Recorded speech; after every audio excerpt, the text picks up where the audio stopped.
আসসালামু আলাইকুম রহমতুল্লাহি ওয়া বারাকাতুহু। সম্মানিত দর্শক, ডাকসু ভিপি জনাব সাদিক কায়েমের একটি বক্তব্য নিয়ে সামাজিক মাধ্যমে রীতিমতো তোলপাড় চলছে। একটি অনুষ্ঠানে তিনি বর্তমান সময়ের সবচেয়ে আলোচিত রাজনৈতিক ব্যক্তিত্ব জনাব তারেক রহমান, যাকে কিনা তার দলের যারা লোকজন ভবিষ্যৎ প্রধানমন্ত্রী রূপে আফোল্ড করে চলেছেন, রাষ্ট্র থেকে সেভাবে রাষ্ট্রীয় প্রোটোকল দিচ্ছে, যদিও তিনি এখনো পর্যন্ত শপথ গ্রহণ করেননি, নির্বাচিত হননি। অন্যদিকে সমাজে যে সকল প্রভাবশালী এবং গুরুত্বপূর্ণ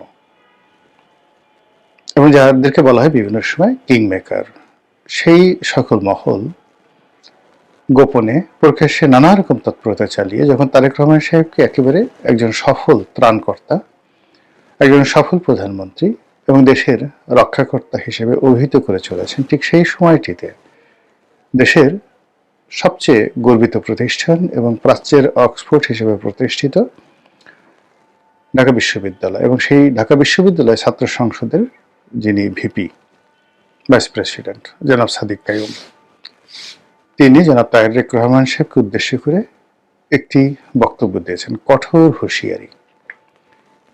এটি তারেক রহমান সাহেবের জন্য রীতিমতো বদহজম, রীতিমতো অবমাননাকর, আগামীর রাজনীতির জন্য একটি অশনি সংকেত এবং তারেক রহমান সাহেবের সঙ্গে জামাতের যে কি সম্পর্ক যাচ্ছে এবং আগামীতে কি সম্পর্কটা হবে সেটির একটি নির্দেশক। জনাব সাদিক কাইয়ুম যে কথাটি বলেছেন সেটি বলেছেন যে তারেক রহমান সাহেবকে রীতিমতো তিনি লাথি দিয়ে দেশ থেকে বের করে দেবেন, যেভাবে তিনি বা তার যারা সহযোগী তারা শেখ হাসিনাকে লাথি দিয়ে, মানে উনি আসলে কি শব্দটা লাথি, লয়কার লাথ হয় সিগারেথি লাথি না, লাথি। আমরা সাধারণত রাগ হলে, খুব জোরে রাগ হলে লাথি শব্দটি ব্যবহার করি, আর একটু যখন স্বাভাবিক অবস্থায় থাকি তখন প্রমিত বাংলায় লয়কার লাথ হরে সিগারেথি লাথি শব্দটি ব্যবহার করি। তো জনাব সাদিক কাইয়ুম সাহেবের বক্তব্যটা আমি একবারই শুনেছি, এই কারণে আসলে আমি লাথি বা লাথি, মানে তিনি কি রাগ হয়ে বলেছেন না মাথা ঠান্ডা করে বলেছেন সেটি বুঝতে পারিনি। তবে তাকে নিয়ে যে আলাপ আলোচনা হচ্ছে, সেই আলাপ আলোচনা হয়তো আমাদের যে মধ্যে যারা কন্টেন্ট ক্রিয়েটর তারা ঠিক ওই তার মেজাজ গরম বা তার মেজাজ শান্ত, তিনি ধীর স্থিরভাবে বলেছেন, ওই বিষয়টি হয়তো ওভাবে লক্ষ্য করেনি। কিন্তু এই অনুষ্ঠানটি করতে গিয়ে আমার হঠাৎ করে মনে হলো যে একই শব্দ যদি আপনি রাগ হয়ে উচ্চারণ করেন তো সেটার মধ্যে এক ধরনের মিনিং থাকে, আর যদি আপনি ধীরে সুস্থে শান্তভাবে একটি শব্দ উচ্চারণ করেন সেটার একটা সুদূর প্রসারী লক্ষ্য থাকে। এই যে মনস্তাত্ত্বিক বিষয়, সেই মনস্তাত্ত্বিক বিষয় নিয়ে আলোচনা করা প্রয়োজন। এনিওয়ে, তো এখন এখানে একটা বিষয় হলো যে সাদিক কাইয়ুম কে? সাদিক কাইয়ুম ঢাকা বিশ্ববিদ্যালয়ের ছাত্র সংসদের সভাপতি, মানে সহসভাপতি, আর এই মুহূর্তে সারা বাংলাদেশের ছাত্র প্রতিনিধিদের মধ্যে সবচেয়ে গুরুত্বপূর্ণ, সবচেয়ে আকর্ষণীয় এবং সবচাইতে যেটিকে বলা হয় কৌশলগত কারণে ক্ষমতাধর যে পদটি রয়েছে, সেই পদটি জনাব সাদিক কাইয়ুমের দখলে। তিনি কে? তিনি বাংলাদেশ ইসলামী ছাত্র শিবিরের প্রভাবশালী নেতা এবং ইসলামী ছাত্র শিবির এবং জামায়াতে ইসলামী, তারা যে গুপ্ত রাজনীতিতে সর্বকালের সফল, নিজেদের বেশ এবং বাস এবং ভূষা, বেশভূষা এগুলো পরিবর্তন করে তারা তাদের সবচেয়ে জানি দুশ্মন, জীবন মরণের দুশ্মন আওয়ামী লীগ, ছাত্রলীগ, তাদের মধ্যে যেভাবে মিশেছিলেন, কাঁধে কাঁধ মিলিয়ে তারা যেভাবে মিশেছিলেন, এই মিশে থাকার যে ইতিহাস, সেই ইতিহাসের যিনি বরপুত্র তিনি জনাব সাদিক কাইয়ুম। এবং তিনি ঢাকা বিশ্ববিদ্যালয়ের মতো জায়গাতে, অর্থাৎ 1971 সনের মহান মুক্তিযুদ্ধের সময়টিতে কোনো রণাঙ্গনে, মুক্তিযুদ্ধের রণাঙ্গনে যদি জামাতের কোনো লোক ঘাপটি মেরে মুক্তিযোদ্ধার সেই সুরত ধরে তারা বছরের পর বছর সেই সেনা ক্যাম্পে থাকতেন বা আওয়ামী লীগের সঙ্গে মিলিত থাকতেন। ওটা যতটা না জটিল ছিল তার চাইতে সাদিক কায়েমের ছাত্রলীগের সঙ্গে মিশে থাকা, নীতি নির্ধারণী পর্যায়ে থাকা এবং ছাত্রলীগকে ডমিনেট করা অথবা ছাত্রলীগ দিয়ে কুকর্ম করানো, যে কথাগুলো এখন তাদের বিরুদ্ধে অভিযোগ আসছে যে তারাই ছাত্রলীগের সঙ্গে থেকে ছাত্রলীগ দিয়ে হেলমেট বাহিনী তৈরি করেছে এবং ছাত্রলীগের যত দুর্নাম এবং বদনাম সব এই সাদিক কায়েমদের কারণেই হয়েছে। এই কথাটি রীতিমতো সিল সাপ্পর মারা হয়ে যায়। তো সেই সাদিক কায়েম তিনি সাধারণ কোনো মানুষ নন, তিনি কৌশল জানেন, তিনি মেজাজ স্বাভাবিক রাখতে জানেন, তার দক্ষতা রয়েছে, অভিজ্ঞতা রয়েছে। বাংলাদেশের মধ্যে সবচেয়ে একটি বৃহৎ দলকে চ্যালেঞ্জ দিয়ে সেই দলের মধ্যে ঢুকে গিয়ে সেই দলের একেবারে যেটাকে বলা হয় টুস টুস করে দেওয়া, তো সেই কাজটি করে তিনি সফল হয়েছেন। তো সেই সাদিক কায়েম জনাব তারেক রহমান সাহেবকে বকা দিয়েছেন, অকথ্য ভাষায় গালি দিয়েছেন, থ্রেট দিয়েছেন। এটি সাধারণ কোনো বিষয় নয়। এখন এই যে কাজটি তিনি কেন করেছেন, প্রথমে তার পরিচয় দিলাম তিনি এই কাজটি কেন করেছেন। যদি একেবারে প্রথমেই ধরি, সেটি হলো তিনি তারেক রহমান সাহেবকে দেখতে পাচ্ছেন না, তার মেজাজ গরম হয়ে যাচ্ছে। তারেক রহমান সাহেবের আচার আচরণ, চালচলন, কথাবার্তায় তিনি যার পরনাই বিরক্ত, এই জন্য তিনি বলতে পারেন। কিন্তু এই কারণে তিনি বলেছেন সম্ভবত না। কারণ যদি আমাদের সামাজিক অবস্থান ধরেন, সামাজিক অবস্থানে তারেক রহমান সাহেবের অবস্থান, রাজনৈতিক ক্ষেত্রে তার অবস্থান, সাদিক কায়েমের অবস্থান আকাশ পাতাল পার্থক্য। এই অবস্থাতে তারেক রহমান সাহেবের সঙ্গে বিরোধিতা করা, তাকে পার্সোনালি আঘাত করা, যেটিকে জামাতের ভাষায় পাঙ্গা নেয়া বলা হয়, এই পাঙ্গা নেয়ার ক্ষমতা সাধারণত সাদিক কায়েম সাহেবের পর্যায়ের কোনো লোকের নেই। কাজেই ব্যক্তিগতভাবে ব্যক্তিগত ক্রোধ, কাম, লোভ, লালসার বশবর্তী হয়ে তিনি তারেক রহমান সাহেবকে শত্রু বানাবেন অসম্ভব বিষয়। তার দলের গ্রিন সিগন্যাল, তার প্রতিষ্ঠানের গ্রিন সিগন্যাল এবং তার সঙ্গে তার দলের একটা অব্যাহত যে সমর্থন যদি না থাকতো তিনি এই কথা বলতেন না, বলতে সাহস পেতেন না। আচ্ছা গেল। এখন তার এই বক্তব্যের ফলে তারেক রহমান সাহেবের মধ্যে প্রতিক্রিয়া কি? তিনি কি তাই সাদেক কায়েম সাহেবের বক্তব্যের গুরুত্ব দিচ্ছেন নাকি দিচ্ছেন না? আপাত দৃষ্টিতে মনে হচ্ছে যে তিনি ধৈর্য ধারণ করেছেন। তিনি ধৈর্য ধারণ করেছেন, এক কান্দে শুনছেন আর এক কান্দে বের করার চেষ্টা করছে। আর অনেকটা সেই ব্রিটিশ প্রধানমন্ত্রী যে দ্বিতীয় বিশ্বযুদ্ধের সময় ব্রিটিশ প্রধানমন্ত্রী তার সেই বিখ্যাত বক্তব্যের মতো যে রাস্তায় চলতে ফিরতে গেলে আপনার পেছনে অসংখ্য বার্কিং ডগ থাকবে, ঘেউ ঘেউ করা কুকুর।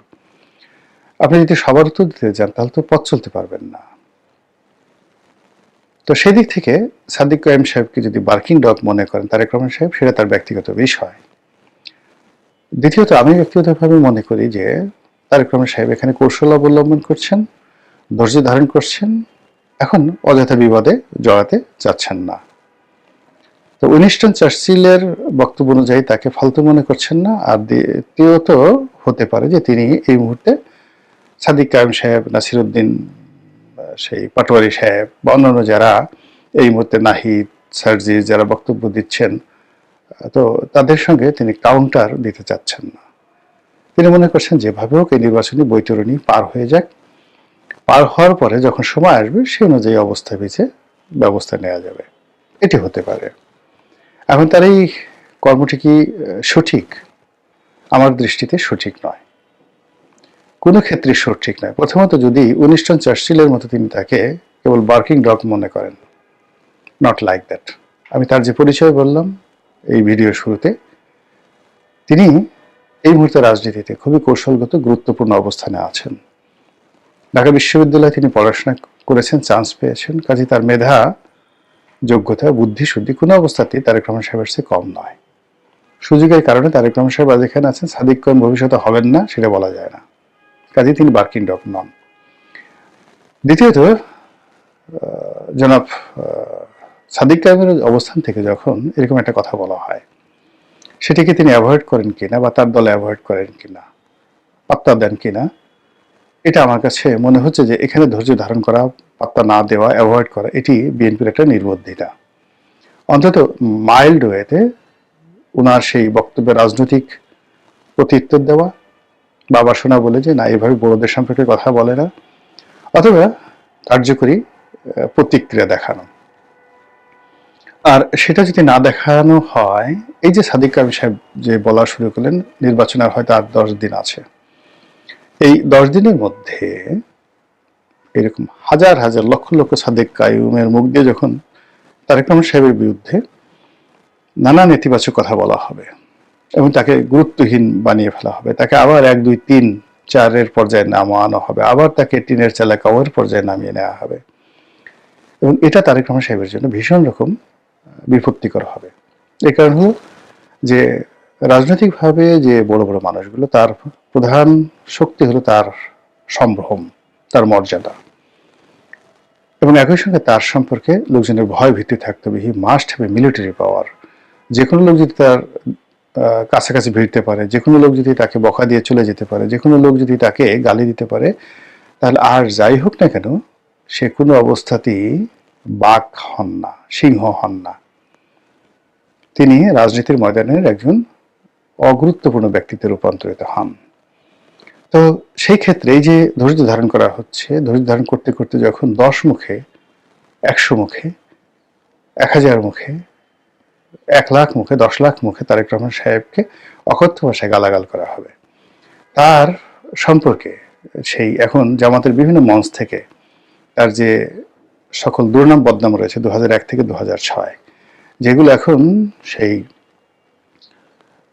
বিএনপির বিভিন্ন যে সকল নেতা রয়েছেন যারা জামাতে যোগদান করেছেন, তারপর বিএনপির যে সকল সহযোগী প্রতিষ্ঠান ছিলেন, রাজনৈতিক সহযোগিতা প্রতিষ্ঠান ছিলেন, তাদের নেতারা যোগদান করেছেন, তাদের অনেকে অসাধারণ বক্তব্য দিতে পারেন।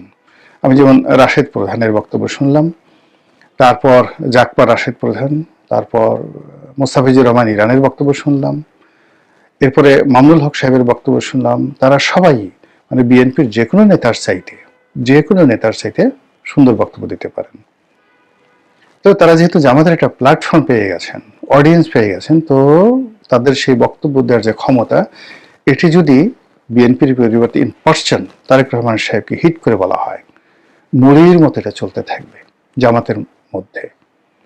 এবং রাশেদ প্রধান যেভাবে তারেক রহমান সাহেবের পালিয়ে যাওয়া, লন্ডনে থাকা, তারপর সেখান থেকে ফিরে আসা, তার হাওয়া ভবন, তার খাম্বা, তারপরে ওই সময়টিতে তার মুসলেকে দেওয়া, এই সকল বিষয় তুলে নিখুঁতভাবে কবিতা রচনা করে যেভাবে জামাতের মঞ্চ উপস্থাপন করেছেন, একই সঙ্গে যদি আরো কিছু গোপন তথ্য বানিয়ে, এটা সত্য মিথ্যা ডাজ নট ম্যাটার, রাজনীতির মধ্যে এটা হয়, মানে ভবিষ্যতে রাশেদ প্রধান, তারপর মোস্তাফিজুর রহমান ইরান, তারা যদি বলতে থাকে, তাহলে জামাতকে বলার মতো বা জামাতের আমিরকে ওইভাবে বলার মতো তাদের ওইরকম ন্যারেটিভ তৈরি করতে হবে, এবং ওই রকম কণ্ঠ, যাদের কণ্ঠ শুনে, এখন হয়তো রুমিন ফারহানা বললে শুনতো, কিন্তু সেই রুমিন ফারহানা তো নেই। তারা নুরুকে, ববি হাজ্জাজ বা পার্থকে এনেছে, এখন পার্থকে দিয়ে তো ওই কথা তারা বলাতে পারবে না, বা বলাতে পারলেও পার্থের কথা এভাবে কেউ এখন শুনবে না। অডিয়েন্স তাদের যার নিয়ে ইয়ানফসি হিসেবে ব্যস্ত। তারেক রহমান সাহেবের মঞ্চে যদি সেই যেটা রাশেদ প্রধান বলছে ওইরকম কোনো বক্তা হাজির করানো হয়, তাহলে আর তারেক রহমান সাহেবের যে ইমেজটা বিএনপি তৈরি করতে চাচ্ছে সেটা থাকবে না। আর অন্যদিকে তারেক রহমান সাহেব ছাড়া অন্য কোনো নেতা যদি মঞ্চ সাজায়, সেই মঞ্চে এখন 10,000 লোকও যাবে না। তো এই যে একটা ঝামেলার মধ্যে বিএনপি পড়ে গেছে, আর সেই ঝামেলাকে ব্যবহার করে জামাত এবং তাদের যে অ্যালাইড ফোর্স রয়েছে, তারা যেভাবে ম্যাটিকুলাস ডিজাইনে তারেক রহমান সাহেবকে উত্তেজিত করছেন, অথবা তারেক রহমান সাহেবকে তাদের পর্যায়ে না নিচু পর্যায়ে নামিয়ে আনতে চাচ্ছেন, তাকে একজন মন্দ মানুষ, ব্যাড বয় হিসেবে, একজন অলিগার হিসেবে, একজন বাউন্ডেলে, তারপরে যেটা টাইম ম্যাগাজিন বলেছে পিতামাতার অবাধ্য সন্তান, যেখানে ঘর থেকে বের হয়ে পিতামাতাকে সর্বনাশ করে দিয়েছে, তো সেই যে বাইবেলিক শব্দ, সেই বাইবেলিক শব্দটি প্রয়োগ করে টাইম যেভাবে তাকে খোঁচা দেওয়ার চেষ্টা করেছে, সেভাবে জামাত যদি এখন খালি ওই যে ওই শব্দগুলো, ওই শব্দের অর্থগুলোতে তারা শুধু বর্ণনা করতে থাকে, যেটা সাদেক কায়েমকে দিয়ে শুরু হলো, তাহলে বিএনপি সেটা কিভাবে মোকাবেলা করবে সেটাই দেখার বিষয়।